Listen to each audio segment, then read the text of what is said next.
Hello, our question today is brought to you by Bull Realty Asset and Occupancy Solutions. Visit bullrealty.com.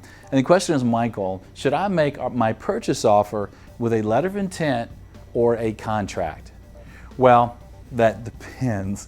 If the seller or the listing agent asks you to make it on a letter of intent, then that listing agent is probably driving the bus. You should probably make it on a letter of intent. However, given the option, if I'm a buyer or I'm representing the buyer, when it's practical, I'd like to make an offer on a purchase and sale agreement.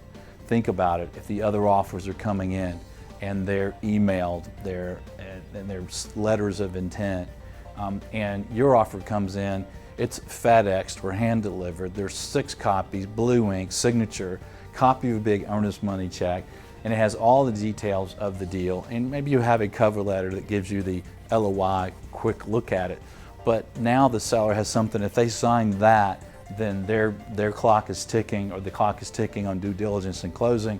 They're getting closer to a deal. Some sellers are going to like that. So given the preference, I would make it on a purchase and sale agreement, just accompany it with a review of the finer points of the offer.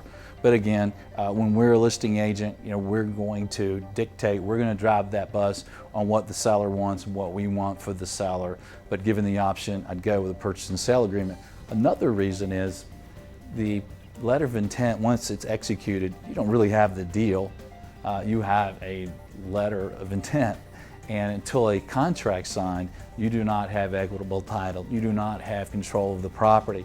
So I would try as soon as I could to get a purchase and sale agreement to get the business down the road, make sure it gets done. If we might be of service, you're invited to reach out to us. Ask Michael Bull is brought to you by these great companies. To discover more about their benefits and services, visit creshow.com.